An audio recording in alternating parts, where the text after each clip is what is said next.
Halo, saya pengamat militer, kembali bersama Mesin Perang Channel.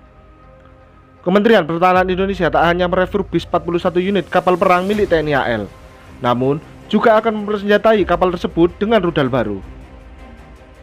Nantinya, rudal yang dipasang di kapal perang TNI AL tersebut akan memiliki jarak jangkau mencapai 200 km dan memiliki kecepatan subsonik.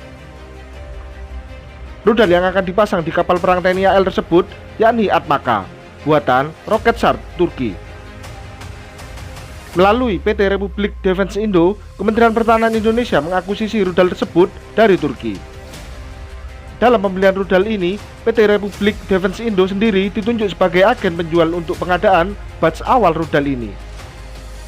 Dalam pengadaan gelombang pertama, Kementerian Pertahanan Indonesia mendatangkan 45 unit rudal yang kontraknya mencakup unit peluncur serta terminal pendukungnya.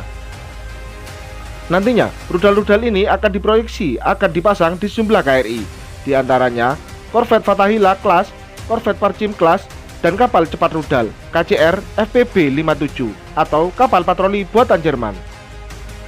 Selain itu, rudal ini juga diproyeksi akan dipasang di kapal offshore patrol vessel 90 meter yang saat ini tengah dibangun oleh PT Daya Radar Utama. Diakuisisinya 45 unit rudal Atmaka ini merupakan buah dari kerjasama antara Indonesia dan Turki beberapa waktu yang lalu. Rudal Atmaka yang dalam bahasa Turki artinya elang merupakan rudal jelajah anti kapal jarak jauh dengan serangan presisi yang dikembangkan oleh Roketsan, sebuah perusahaan rudal asal Turki. Rudal ini pertama kali dikembangkan oleh Turki pada tahun 2009 yang kemudian pada tahun 2012 rudal ini kembali dikembangkan dan pengembangannya berada di bawah naungan Kementerian Pertahanan Turki. Selain itu, rudal ini dikembangkan oleh Turki untuk menggantikan rudal Harpoon yang sebelumnya digunakan oleh Turki. Sehingga pada pertengahan 2020, untuk secara bertahap, Angkatan Laut Turki menggunakan rudal ini. Rudal ini memiliki panjang 5,2 meter dan diameter mencapai 350 mm, serta memiliki lebar sayap mencapai 1,4 meter. Untuk mengenai sasarannya, rudal ini menggunakan sistem pemosisian global atau GPS, kemudian sistem navigasi inersia, altimeter barometrik, dan altimeter radar. Sementara, rudal ini memiliki jangkauan 200 km. Dengan mesin mikroturbo engine Safran TR40, rudal ini mampu melesat dengan kecepatan mencapai 0,90 Mach. Selain dapat diluncurkan melalui kapal laut, rudal yang dapat membawa hulu ledak seberat 250 kg ini juga dapat diluncurkan dengan menggunakan platform truk.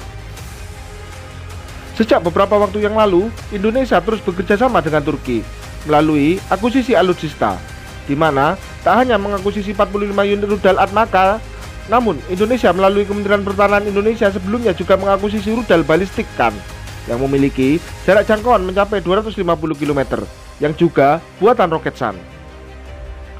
Kementerian Pertahanan Indonesia sendiri saat ini tengah menggarap refurbish 41 unit kapal perang milik TNI AL. Dalam refurbish ini, tak hanya melibatkan PT PAL, Kementerian Pertahanan Indonesia juga melibatkan sejumlah badan usaha milik swasta, yakni PT Batamek, PT Waruna Shipyard, PT Dok Bahari Nusantara, dan PT Palindo Marine. Adapun kapal-kapal yang saat ini tengah dikerjakan, yakni KRI Fathahillah 361, KRI Surah 802, KRI Malahayati 362, KRI Hasan Basri 382, KRI Ajak 653, KRI Halasan 630, serta KRI Raden Edi Martadinata 331. Hingga saat ini, progres refurbish 41 unit kapal perang milik TNI AL mencapai 40%, dan progres tersebut terus berjalan. Tak hanya merefurbish 41 unit kapal perang, Kementerian Pertahanan Indonesia juga menunjuk Anschutz, perusahaan asal Jerman, yang nantinya akan menggarap dan memasang teknologi navigasi dan elektronika baru di 41 unit kapal perang yang direfurbish.